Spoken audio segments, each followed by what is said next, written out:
Today is just going to be about Mar-a-Lago, the ocean to the lake, Donald Trump's palace paradise. Mar-a-Lago, simply going to be about that. I hope you like the video. If you like the video, please do like the video. And if you haven't subscribed, why haven't you subscribed? Go ahead and subscribe. And thank you very much for watching.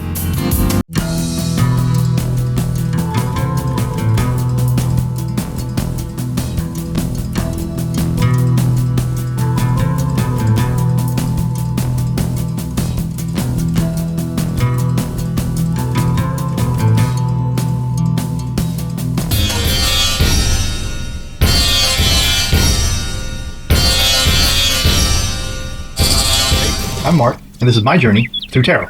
Come on.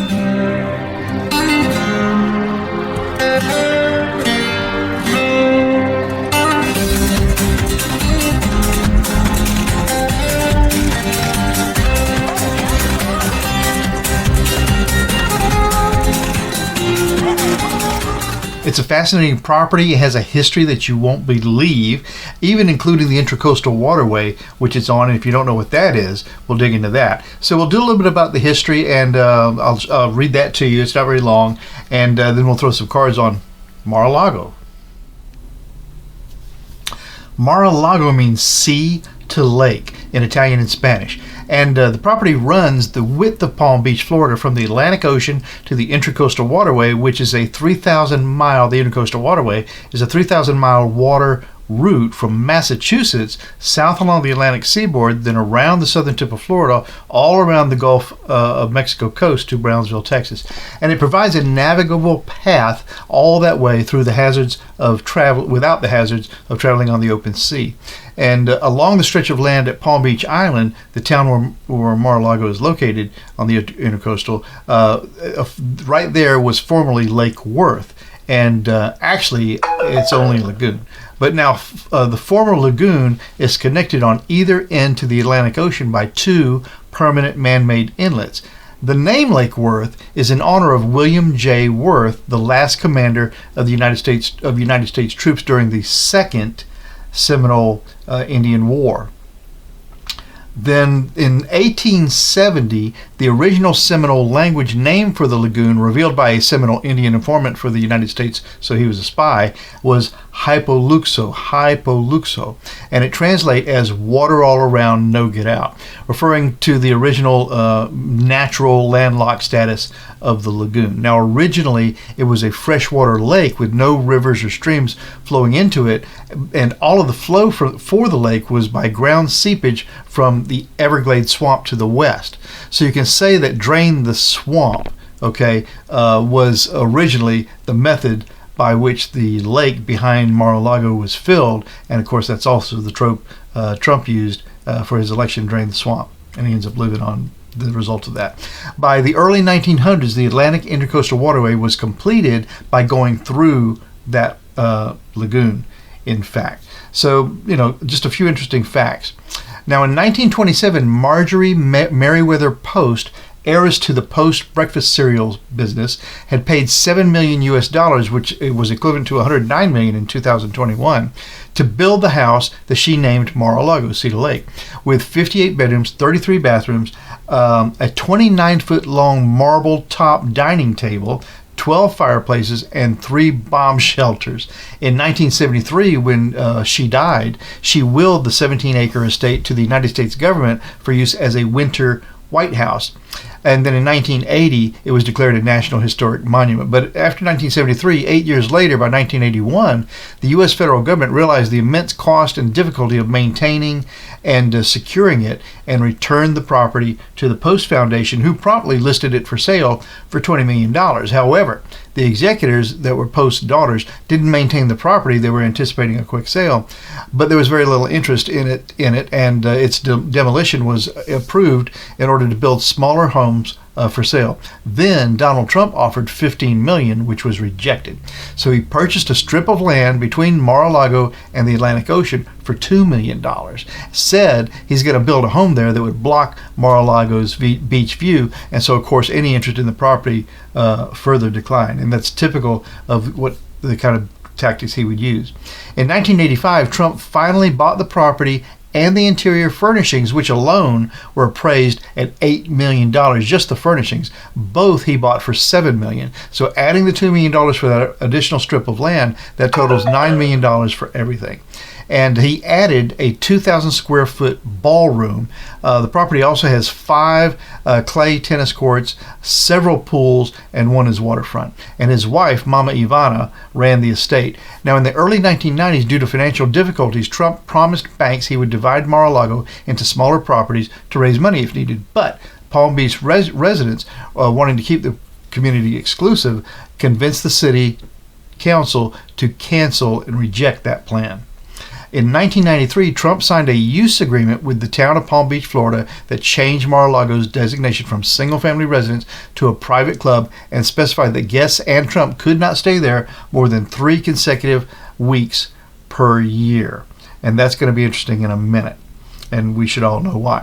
In 1994, Trump instead turned the estate into that private club, and it required a $200,000 initiation fee. It hosted concerts by Celine Dion, Billy Joel, and had beauty pageant contestants as guests. It frequently hosted the International Red Cross Ball, an annual white tie and tails and tiara event that was founded, in fact, by Marjorie Merriweather Post, and as a resort hotel for dues-paying members and renting out estate venues for private events. There's 5 or 6 homes with pools on the properties, huge mansions that are really just rented out as events to people. He operated the mansion as a club. With him, Trump continued to live on the premises, and he claimed significantly reduced tax bills by identifying a range of items to maintain the mansion and his lifestyle as being expenses. No surprise there. In 2020, following the Bernie Madoff scandal, tons of rich Palm Beach residents were affected, so the fee was lowered to $100,000. And then 2015 to 2016 financial disclosure forms revealed that the club had in revenues $29.7 million gross. 2017 alone, it made $25.1 million, and so the fees returned to $200,000 initiation fee plus a $14,000 annual dues, and this of course happened after Trump was sworn in as president. And the overnight guests paid up to $2,000 a night. Plus, if you were a member, you were expected to pay $2,000, I think, a month in meals over there. Or you got billed $2,000 a month for meals, whether you ate them or not. So January 2017, the club was nearly at its maximum capacity of 500 paying members and was admitting 20 to 40 new members yearly. Members included oil executive Bill Cook, financier Thomas Petterfy, the New York Democratic Party leader, a lobbyist, real estate developers, a media executive, 2 talk show hosts, and an NFL coach, and a partridge in a pear tree, presumably. As of 2017, February, then President Trump was considering at least 3 club members for United States ambassadorships to other countries. But in August, because of Trump's words at a Unite the Right rally in Charlottesville, Virginia, remember that? He said they are very fine people. 6 nonprofit organizations canceled events, including the American Red Cross and the American Cancer Society. The club has been frequently cited for health code violations. 15 infractions included unsafe seafood, insufficiently refrigerated meats, rusty shelving, and cooks without hairnets. Since 2013, it had 51 health violations. But in 2018, $22 million was reported in revenues. And then in 2019, $21.4 million in revenues. And that's when Yujing Zhang, a Chinese national, this woman was arrested and charged with unlawful entry to the premises and making false statements to federal law enforcement officers. In September, Mar-a-Lago became the primary residence for Donald Trump. The legality has been disputed because, remember, in 1993, Trump had signed that use agreement changing its designation from single-family residence to a private club where guests, including Trump, could not stay more than 3 non-consecutive weeks per year. 2020, neighbors of Mar-a-Lago delivered a demand letter to the town of Palm Beach to notify Trump that he cannot use the estate as his residence. Trump argues that he can live at Mar-a-Lago permanently as a bona fide employee. By the way, regarding the secret membership list of Mar-a-Lago, there was a book called The Grifters Club that confirmed that Jeffrey Epstein had been a member until 2007, but was expelled after harassing the teenage daughter of another member. And then in 2021, Airmail Weekly published a story on ways to sneak into Mar-a-Lago, which links up to our reading today. So this Klimt tarot should be perfect. Mar-a-Lago, its history, its fate. What can the cards tell us about this property? It looks like it was always destined to have fame attached to it.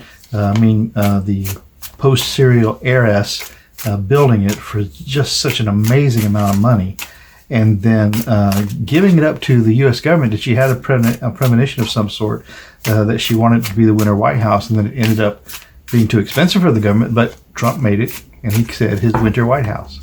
So interesting property. We're going to do a full Celtic cross on whether that property was always destined to go down in history. And so that's what we've got there. But before we do anything, let's have just a moment of meditation.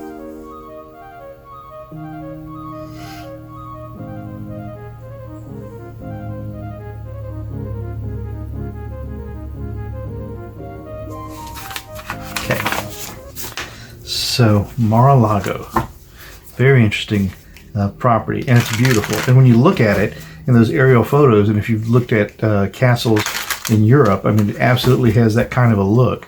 And even defensively, it's right there at the Atlantic Ocean with the intracoastal waterway, able to feed it from the rear with supplies if necessary. So, it's not a bad kind of a fortress.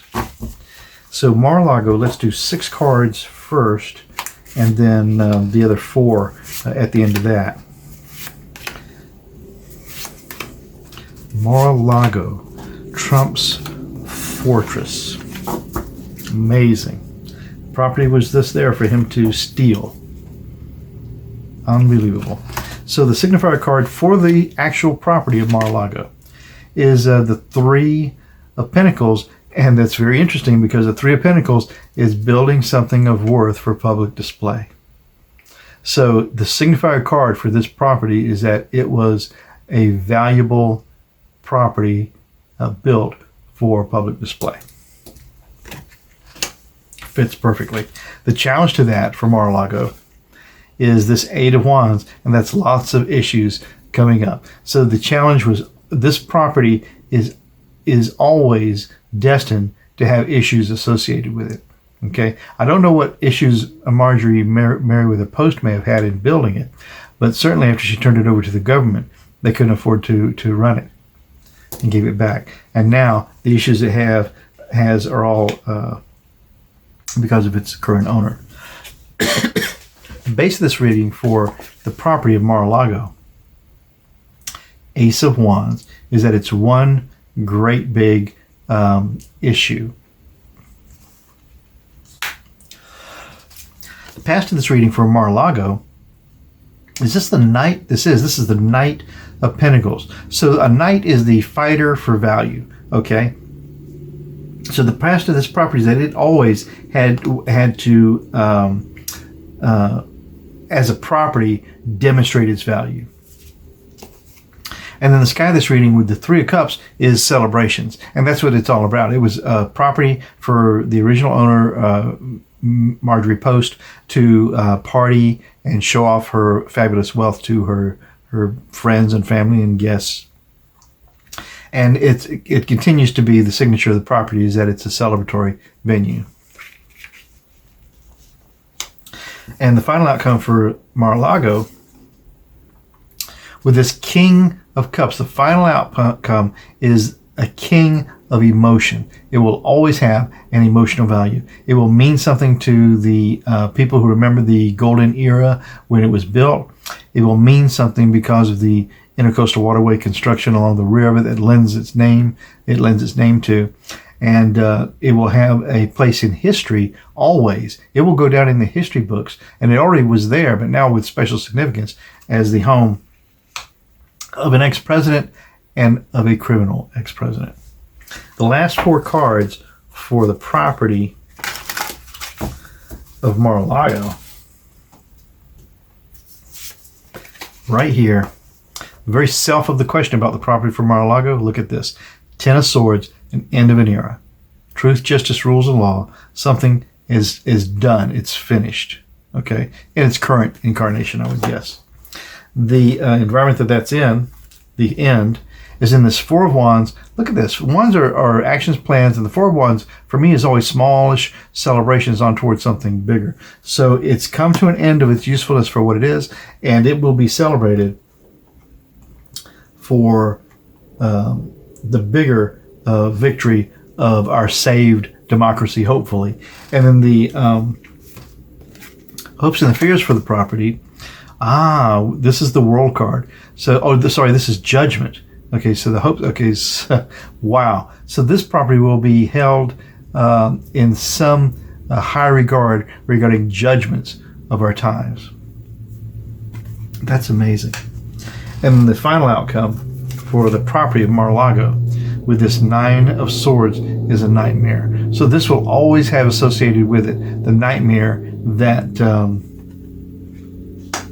that the current resident created. So very interesting read for Mar-a-Lago. It starts out as the very signifier of the property is this 3 of Pentacles, which I always say is something built for public display. And it's challenged by all of the issues that always have come with it, almost like it's been haunted or cursed, maybe by those very first Seminole Indians. And then the base of the reading with this 1 Ace of Wands is the very fact that it's a huge statement. Okay, it was always going to have a huge message attached to it. The past of it with this Knight of Pentacles is the night that the property was in being a demonstration of the value of its owner, Marjorie Post. And then she expected it to continue that kind of legacy as being a Winter White House. But in the sky of the property is the 3 of Cups, which is celebrations. And the property has always been and always will be probably some sort of a venue for celebration. And the likely outcome of that property was here with this King of Cups is that a huge compassionate offering would be made to it. Memory would be had there. People will always say, oh, that's Mar-a-Lago. You know what happened there. And then the very self of that question, the 10 of Swords, is a complete end of a cycle. And the environment of small celebrations along the way to something bigger could be the celebrations that save our democracy along to saving our republic. And then the hopes and the fears for the whole thing is judgment. The property is always going to be held in judgment or a scene of judgment, with the final outcome being the 9 of Swords, just nightmares. So sadly, it will always be associated with, these bad memories. I don't know if that's what I expected, but that's what we got. So let me know in the comments what you think about the reading. A little unusual one today, I think. And listen, the next one I do is going to be a catch-up on what several readers wanted to know. And I got 1, 2, 3, 4 questions from 4 different readers. So that's what the next one will be about. I'm going to show you the cards now. Hang on. So these cards are terrific. This is the Klimt Tarot, and some of you may recognize this kind of gold foil, gold embossed artwork that is that Gustav Klimt is famous for. These are by Lo Scarabeo, and these cards are really amazing. They give you a perfect example of some of his works that really made him so famous.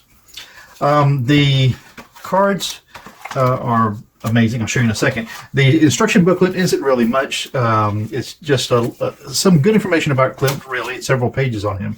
And then some typical descriptions for the cards, and with the verse meanings written in italics, and it's in several different languages. So that's useful to lots of folks, I suppose. The containers, nothing to speak of, except that it does have beautiful examples of his art all the way around.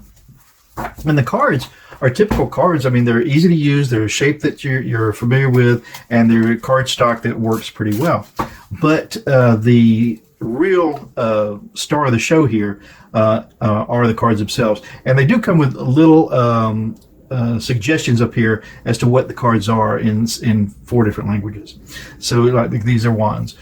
So you start to see them now, and you can see the gold foil in there and how beautifully everything is depicted, and they're just a real joy to use, and they just reinforce Klimt's use of nude figures, people in everyday poses and everyday shapes. So, which wasn't very typical at the time. You wouldn't often find cards, or not cards, I'm sorry, but paintings that were so abrupt in showing how people actually look, and women in various positions of self-pleasure or with other women. So the cards are interesting, and if you go to Austria, you will just be inundated by examples of Klimt's art there. So I love using these cards. We'll see how they work.